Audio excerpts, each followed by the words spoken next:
Πρώτα απ' όλα να σας ευχαριστήσω που ήρθατε σήμερα. Είναι μια ανεπίσημη συγκέντρωση. Έγινε μια συνεννόηση με τους υποψήφιους. Θέλαμε μια συνάντηση έτσι όλοι μεταξύ μας, χαλαρή. Είναι κάποιοι που δεν μπόρεσαν να έρθουν είτε γιατί λείπουν από Ξάνθη, είτε γιατί έχουν κάποιες υποχρεώσεις που με τίποτα δεν μπορούσαν να αποφύγουν. Εγώ απλά θα ήθελα 2 λεπτάκια να σας πω ορισμένα πράγματα και για το πώς είναι αυτή τη στιγμή η κατάσταση και για το τι περιμένουμε για τις επόμενες μέρες μέχρι τη μεθεπόμενη Κυριακή που θα έχουμε τις πρώτες εκλογές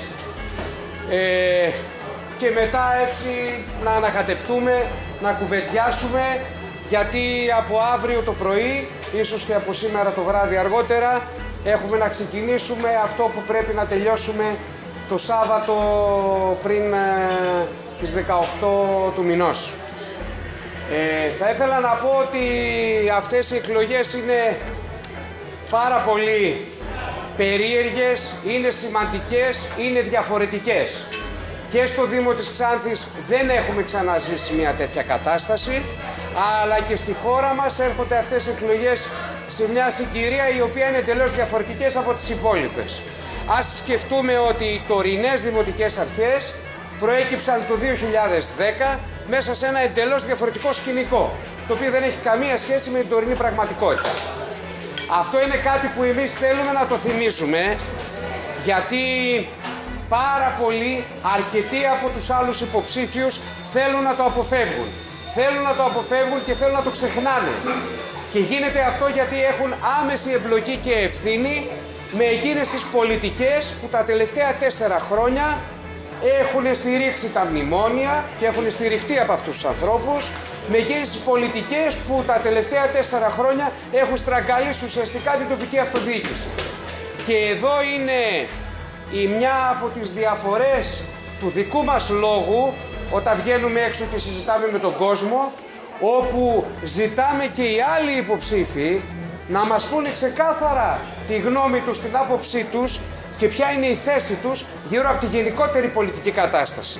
Όχι γιατί έτσι λένε πως θέλουμε να πολιτικοποιήσουμε με αυτόν εδώ τον τρόπο τις δημοτικές εκλογές, έτσι κι αλλιώς είναι πολιτικοποιημένες και όλοι οι τρόποι που προσπάθησαν να αποφύγουν αυτή την πολιτικοποίηση, τα κόμματα που αυτή τη στιγμή κυβερνούν δείχνουν ακριβώς ότι φοβούνται και το πολιτικό μήνυμα που θα βγει από αυτές τις εκλογές, αλλά γιατί έχει σημασία ο επόμενος δήμαρχος τι πολιτικές θα εφαρμόσει, με τι συμμάχους θα συνεργαστεί και στην περιφέρεια αλλά και στην Κεντρική Ένωση Δήμων και Κοινοτήτων, δηλαδή στο κεντρικό πολιτικό σκηνικό, και αν θα είναι από εκείνους τους δημάρχους που θα στηρίζουν τέτοιου είδους επιλογές ή αν θα είναι από τους άλλους τους δημάρχους οι οποίοι θα είναι ενάντια και σε απολύσεις και προσωπικού στο Δήμο αλλά και εργαζόμενων γενικότερα, αν θα είναι από τους δημάρχους που θα είναι ενάντια στο κόψιμο του ρεύματος, στο κόψιμο του νερού και σε όλες αυτές τις βάρβαρες πολιτικές και βάρβαρες πραγματικότητες που είναι απόρρια των μνημονίων που έχουν ήδη υπογραφεί και δεν μας τα φανερώνουν τώρα παρά περιμένουν να περάσουν οι εκλογές. Σκοπός δικός μας είναι όλοι αυτοί που θα έλεγα με το φερετζέ της ανεξαρτησίας έρχονται και ζητάνε τώρα ψήφο, ενώ υπηρετούν αυτές τις πολιτικές και τις έχουν υπηρετήσει. Σκοπός μας είναι και να τους αποκαλύψουμε, αλλά και να τους βγάλουμε από το κάδρο της Δημοτικής Αρχής.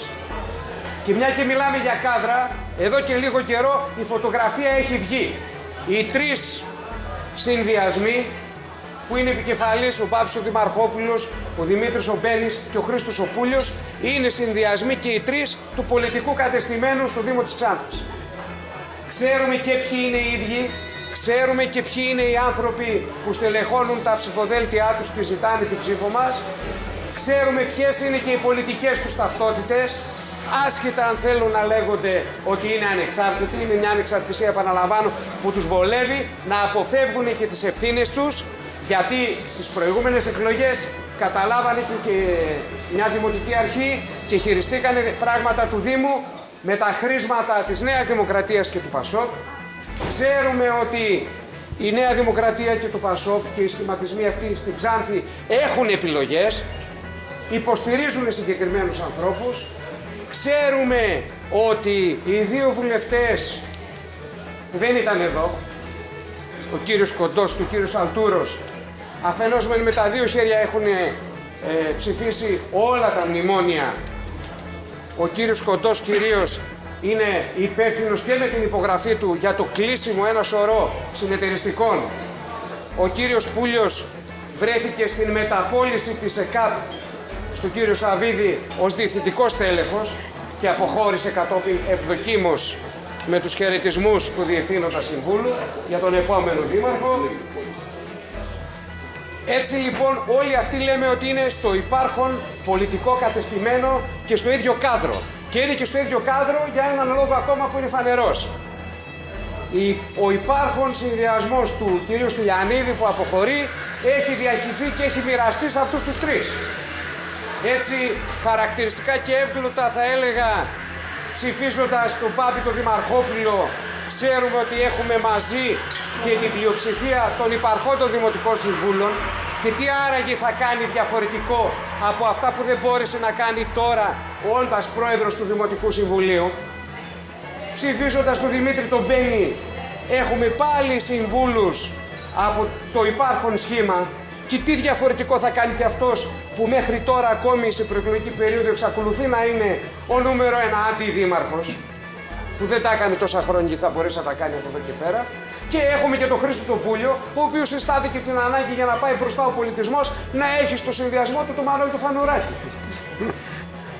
Λοιπόν, είναι ξεκάθαρο το τι συμβαίνει και εκείνο που λέμε εμείς είναι ότι η δικιά μας η πρόταση και η δικιά μας υποψηφιότητα είναι μια εναλλακτική πρόταση και είναι και μια πρόταση ανατροπής των πραγμάτων στο Δήμο της Ξάνθης και του κατεστημένου αυτού του πολιτικού που υπάρχει. Και είναι η μόνη φερέγγια πρόταση στο κάτω-κάτω. Η πολιτική που πρεσβεύουμε είναι διαφορετική. Οι δικές μας προτεραιότητες είναι τα προβλήματα της ανεργίας, της κοινωνικής συνοχής, της κοινωνικής αλληλεγγύης. Μας ενδιαφέρει πρώτα και κύρια να στηρίξουμε επιλογές όπως ενάντια στην ιδιωτικοποίηση και οποιαδήποτε σκέψη για ιδιωτικοποίηση του νερού. Θέλουμε νερό να μπορούν να έχουν όλα τα σπίτια.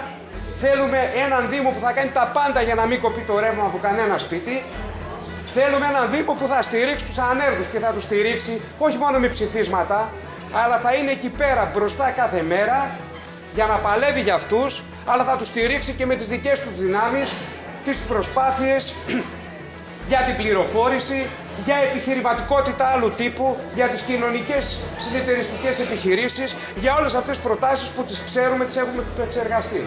Και πολύ καλά γνωρίζουν όλοι ότι έχουμε και μια ολοκληρωμένη πρόταση γύρω από το ποια θα είναι τα πρότυπα που θέλουμε να δουλέψει ο Δήμος από τις 2 Σεπτεμβρίου και μετά. Είναι λοιπόν ξεκάθαρη και η δικιά μας η στάση, είναι ξεκάθαρη η θέση και είναι επιλογή νίκης οι πολίτες για την Ξάνθη. Από εκεί και μετά γνωρίζουμε ότι υπάρχουν και άλλες 3 υποψηφιότητες. Είναι η υποψηφιότητα του ΚΚΕ στο πλαίσιο που τη βάζει και θεωρώντας ότι μια παρέμβαση στα τοπικά πράγματα έχει να κάνει με την κεντρική πολιτική σκηνή και την πρωτοβουλία εκεί πέρα. Και έχουμε και 2 υποψηφιότητες που κατά τη δικιά μου τη γνώμη είναι υποψηφιότητες που απλά καλύπτουν προσωπικές φιλοδοξίες. Είναι με λόγο χωρίς συγκρότηση και χωρίς γνώση για τα πράγματα του Δήμου και αν θέλετε λειτουργούν και ως αναχώματα για εκείνη τη διαφορετική και την εναλλακτική πρόταση που μπορεί να έχουμε στο Δήμο της Ξάνθης. Λέω λοιπόν με λίγα λόγια και δεν θα σας απασχολήσω περισσότερο ότι έχουμε μπροστά μας 15 μέρες μέχρι τις εκλογές. Η δικιά μου μικρή εμπειρία λέει ότι το κρίσιμο και σημαντικό διάστημα για τον αγώνα που έχουμε να κάνουμε είναι η εβδομάδα που ξεκινάει από αύριο, η πρώτη τελευταία εβδομάδα. Και πέρα από τα διάφορα επικοινωνιακά στα οποία κάποιοι είναι πολύ καλύτεροι από εμάς γιατί διαθέτουν και τα μέσα τα οποία εμείς δεν διαθέτουμε, το σημαντικό που εγώ γνωρίζω είναι πως πρέπει να συζητάμε όλοι με τους ανθρώπους, με πολλούς ανθρώπους, με το καθένα ξεχωριστά, πόρτα-πόρτα, δημότη το δημότη και να εξηγούμε αυτή την εναλλακτική μας πρόταση. Τη διάθεσή μας και το γεγονός ότι μέχρι τώρα με αυτές τις μικρές δυνάμεις που στηρίξαμε την παρέμβασή μας 14-15 χρόνια τώρα στο Δήμο, δεν τον έχουμε προδώσει σε καμία περίπτωση. Ήμασταν συνεπείς σε λόγια και σε έργα και έχουμε καταφέρει πράγματα, έχουμε καταφέρει πάνω απ' όλα να καταξιωθούμε ως υπολογίσιμη δύναμη και φωνή στα δημοτικά πράγματα της Ξάνθης. Έτσι λοιπόν, εκείνο για το οποίο σας καλώ είναι από αύριο να ανασκουμποθούμε και να κάνουμε ο καθένας μας το καλύτερο αγώνα με επιμονή. Είναι κουραστικό, θέλει δύναμη, θέλει υπομονή και θέλει να μιλήσουμε με όλους τους ανθρώπους και να αποκαλύψουμε αυτό το σκηνικό που περιέγραψα πριν. Εγώ σε αυτό το σημείο, τελειώνοντας, θα ήθελα πρώτα απ' όλα να ευχαριστήσω και την Ξανθήπη που μας φιλοξενεί σήμερα και τον Γρηγόρη τον Στουλιανίδη που είναι υπεύθυνος για την οργάνωση της σημερινής συνάντησης, και να σας πω επίσης ότι όλα τα δύσκολα, τα προηγούμενα θα στηριχτούν μόνο στις δικές μας τις δυνάμεις. Εμείς ό,τι κάνουμε, εμείς αποφασίζουμε, εμείς προχωράμε το λόγο μας, εμείς διαλέγουμε τις προτεραιότητές μας και βέβαια αυτό έχει και ένα κόστος. Το πολιτικό το κόστος αναλογεί σε εμάς και το οικονομικό το κόστος αναλογεί σε εμάς.